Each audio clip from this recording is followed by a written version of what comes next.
भाभी मैं गाड़ी लेके जा रहा हूँ और ये 500 रुपये भी। अरे अरे, गाड़ी की चाबी नीचे रखो। भाभी लेकिन रखो, और ये पैसे भी नीचे रखो। तुमने समझ क्या रखा है इस घर को? हाँ, तुमने अपने भैया से पूछा कहीं उन्हें गाड़ी की जरूरत होगी तो? भाभी वो मेंस का एग्जाम है ना मेरा, तो लेट हो रहा था बस। तो क्या हो गया, एग्जाम है तो? और कितने एग्जाम दोगे तुम देवर जी? कुछ कमाना धमाना है कि नहीं? क्या हुआ, बुरा लगा? अगर इतना ही बुरा लग रहा है ना तो बाहर जाओ, पैसे कमाओ। कब तक अपने भैया से ये पैसे लेते रहोगे, गाड़ी की चाबी लेते रहोगे? और एग्जाम ही देने जा रहे हो ना तो ऑटो से चले जाओ, बस से चले जाओ, मेट्रो से चले जाओ। जरूरी गाड़ी की चाबी चाहिए? कमाना धमाना तो है नहीं, गाड़ी की चाबी चाहिए। सॉरी भाभी, 100 रुपये कैश है मेरे पास, मैं बस से ही चला जाऊंगा। क्या हो गया भाई? देवर भाभी में ऐसा क्या चल रहा है जो देवर जी को भाभी को सॉरी बोलनी पड़ी? हमें भी बताओ जरा। कुछ नहीं भैया, वो एग्जाम है ना तो मैं बोल रहा था सॉरी भाभी, थोड़ी प्रिपरेशन कम रह गई है मेरी। अरे छुपा क्यों रहे हो? मैं बताती हूँ, ये कुछ कमाता धमाता तो है नहीं। कभी तुम्हारी गाड़ी की चाबी लेके चले जाता है, कभी पैसे लेके चला जाता है। अरे कुछ समझाओ इसे। लेकिन तुमने छोटे को गाड़ी की चाबी देने से मना क्यों किया? अरे मैंने इसलिए मना किया कि क्या पता तुम्हें जरूरत हो। पर मैंने तो तुम्हें नहीं बताया कि मुझे गाड़ी की जरूरत है, फिर तुमने क्यों मना किया उसको? तुमने नहीं कहा, लेकिन मैंने कुछ भला ही सोचा ना तुम्हारे लिए, इसलिए बोला ना। ये भलाई नहीं है पूजा। जिस तरह से तुम उसको मना कर रही हो ना गाड़ी ले जाने के लिए, ये कलेश है। जिस कलेश की वजह से हमारा ये घर टूट जाएगा, बिखर जाएगा। क्या चाहती हो तुम? अपने छोटे भाई को मैं बेदखल कर दूं, घर से निकाल दूं बाहर, दुनिया के सामने लात मार के बाहर निकाल दूं कि ये बेकार है, निकम्मा है, नाकारा है, इसकी भाभी ऐसा सोचती है? क्या चाहती हो तुम? तो फिर क्यों तुमने इसको मना किया गाड़ी की चाबी ले जाने से? अगर इसको गाड़ी ले जाने से मना करना था तो मैं कर देता। तुम्हें बोलने की क्या जरूरत थी, मैं ये जानना चाहता हूँ। और इस तरह से कि तुम उसको सॉरी बुलवा रही हो।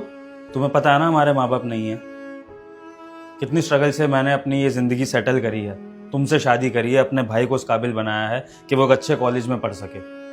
ये फैमिली मैंने बसाई है, तो फिर अब मैं अपने भाई से भी वही स्ट्रगल कर रहा हूं जो स्ट्रगल मैंने करी है। तो फिर मेरे स्ट्रगल करने का क्या फायदा हुआ?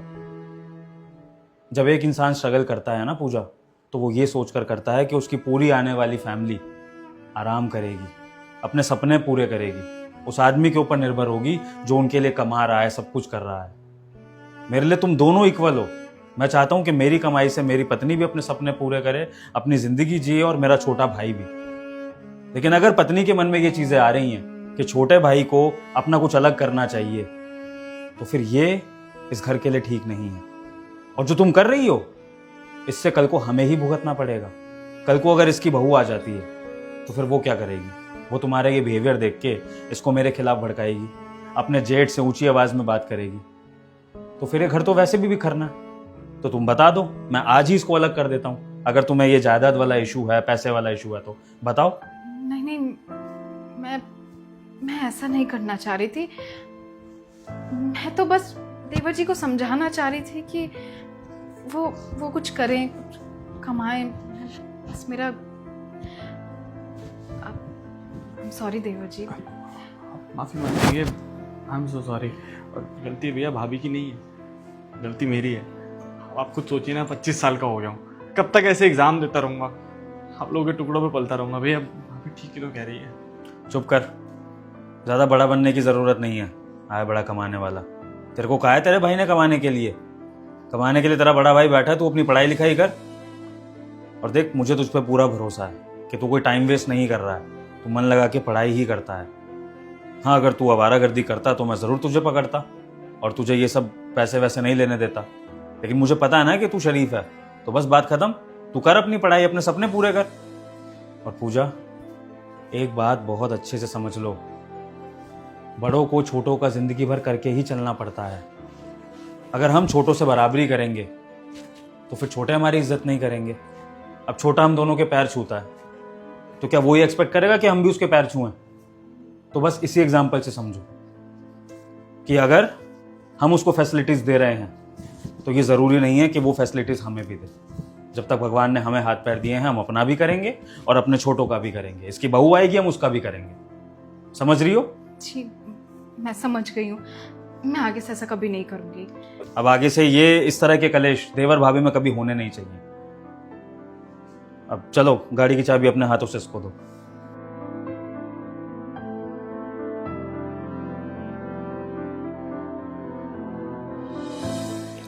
रखो, और ऑल द बेस्ट एग्जाम के लिए।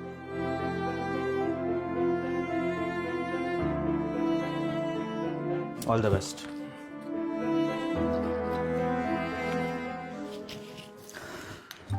माफ़ करना पूजा, मैंने तुम्हें समझाते वक्त शायद कुछ हार्श वर्ड्स का यूज़ कर दिया होगा, पर तुम समझ सकती हो ये सब मैंने हमारे घर परिवार को बचाए रखने के लिए बोला है, ताकि हम सब मिलजुल कर एक साथ रहें। नहीं, मैं तुम्हारी बात समझ गई हूँ। मुझे ऐसा बिहेव नहीं करना चाहिए था देवर जी के साथ। मुझे तुम्हारी सारी बातें समझ आ गई हैं और मैं आगे से ऐसा कभी नहीं करूँगी, I promise. Thank you so much. चलो अब मैं मेट्रो से जाता हूँ और तुम तैयारी करो खाने वाने की, फिर मिलते हैं।